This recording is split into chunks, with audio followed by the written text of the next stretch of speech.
Screen पर एक meeting देख रहे हैं। अजीत डोभाल की मीटिंग है ये, और सुनकर एक बार को आश्चर्य होगा। कनाडा के साथ ये मीटिंग है। आखिरकार ऐसा कौन सा समस्या आ गया है कि कनाडा को भारत के शरण में आना पड़ा है। और इस बीच अमेरिका के सहयोगी देशों को, जिसमें से जापान भी है, उसे भी क्यों टेंशन हो रही है और सभी को क्यों भारत ही दिख रहा है। जानेंगे जियोपॉलिटिक्स में क्या कुछ चल रहा है। हमेशा की तरह जानने को मिलेगा बहुत कुछ। आइए जानते हैं इन खबरों को विस्तार से। अभी अगर कनाडा की बात करें ना, तो कनाडा को देखेंगे तो पूरा काया पलट हो चुका है। और काया पलट सिर्फ कनाडा का ही नहीं हुआ है। डोनाल्ड ट्रंप के आने के बाद एक अनिश्चितता पूरी दुनिया में फैली हुई है। आगे क्या होगा किसी को कुछ नहीं पता है। अभी कनाडा ने ट्रंप को खुश करने के लिए उनके ऊपर प्रतिक्रियात्मक जो भी टैक्स वगैरह लगाए थे सब हटा लिए, और इनका कहना है कि भाई हम आपके साथ व्यापार वार्ता करना चाहते हैं और हम आपके साथ पार्टनरशिप में वापस आना चाहते हैं। फिर कनाडा ने F-35 की डील को रिव्यू करना शुरू कर दिया कि हम $35 बिलियन का डील करने जा रहे हैं, लेकिन अमेरिका हमारे साथ ऐसा ऐसा कर रहा है तो हम ये डील कैंसिल कर देंगे। और जैसे ही ये डील कैंसिल करने की बात आई, अमेरिका बौखला गया और अमेरिका ने कहा कि अगर डील कैंसिल कर ली तो फिर समझ लेना। अब इससे एक चीज तो जरूर दिख रहा है कि कनाडा के प्रति अब अमेरिका कठोर होता जा रहा है। सिर्फ कनाडा ही नहीं, लगभग हर देश के प्रति। कनाडा के साथ जो एनर्जी का इनका लेन देन होता था, इंपोर्ट करता था अमेरिका का नॉर्थ ईस्ट इलाका, उसने भी कम कर दिया है। स्क्रीन पर इस ग्राफ को देख सकते हैं। वहीं अगर कनेडियन की बात करें तो कनेडियन के अंदर ऐसा है कि 10 में से 6 कनेडियन कहते हैं कि हम अमेरिकन के ऊपर अब पहले की तरह यकीन नहीं कर सकते हैं। और ये बात ना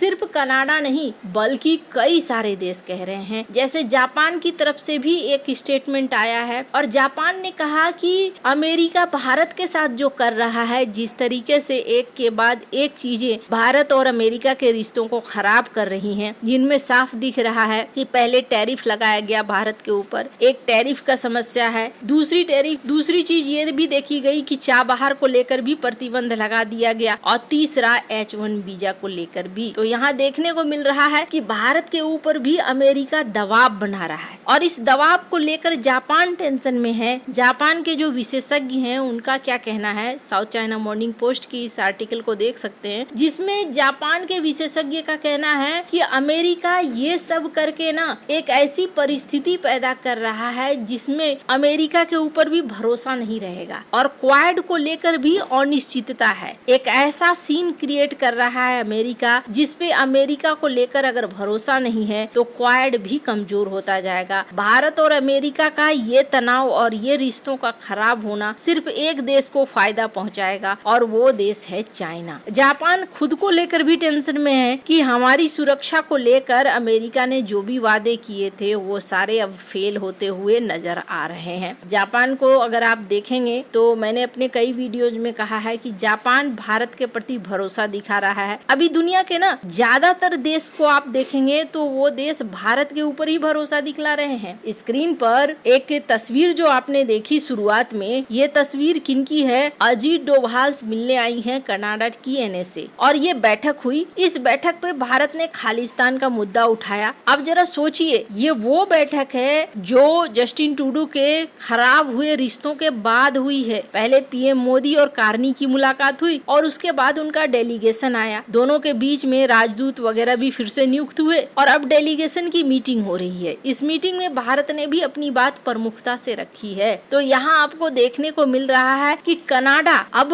पटरी पे आ रहा है, भारत के साथ रिश्तों को बनाकर आगे बढ़ना चाह रहा है। क्यों आगे बढ़ना चाह रहा है? कनाडा को बहुत सारी चीजों का एहसास होना शुरू हो गया है। जिस तरीके से अमेरिका कर रहा है उसे भी समझ में आ रहा है कि अपनी इकोनॉमी को जितना हम स्वतंत्र रखेंगे उतना अच्छा है, और हमें ऐसे देशों के साथ दोस्त बनने की जरूरत है जो लंबे समय में हमारा साथ देंगे और कम से कम आर्थिक तौर पर मजबूत होंगे। अब भारत आर्थिक तौर पर कैसे मजबूत है, इस चीज को लेकर भी एक बड़ी अपडेट आई है। हालांकि भारत को ट्रिपल बूस्ट मिल गया है, और इस ट्रिपल बूस्ट ने ये बता दिया है कि भारत यहाँ पर ताकतवर देश बनकर उभरा है। दरअसल स्क्रीन पर कुछ रेटिंग एजेंसियां देख रहे हैं। S&P ग्लोबल रेटिंग, इन्होंने अपनी पुरानी रेटिंग BB- को बदली थी और BB की थी अगस्त 2025 में। उसके बाद देखने को मिला मॉर्निंग स्टार DBRS, इन्होंने BB लो को बीबी में बदला था मई 2025 में। R&I जापान, इन्होंने बीबी को बीबी प्लस में बदला है सितंबर 2025 में। अब इसका क्या मतलब है? पूरी दुनिया एक आर्थिक तूफान से गुजर रही है, बड़े बड़े देशों की अर्थव्यवस्थाएं लड़खड़ा रही है, अनिश्चितता का माहौल है, और उसी तूफान के बीच में भारत न सिर्फ मजबूती से खड़ा है बल्कि पूरी दुनिया को अपनी ताकत का एहसास दिला रहा है। और ये न यूं ही कोई कहानी की तरह नहीं है, या मैंने बहुत ज्यादा बोल दिया भारतीय होने के नाते, ऐसा कुछ नहीं है। सिर्फ 5 महीने में दुनिया की तीन बड़ी क्रेडिट रेटिंग एजेंसियों ने भारत की आर्थिक कुंडली को अपग्रेड करके ये ऐलान किया है कि ये समय भारत का है। अब इसको ऐसे समझिए कि किस तरीके से ये मामूली घटना नहीं है। ये जो टेबल देखा आपने, इस टेबल को यूं ही नहीं बना दिया गया है,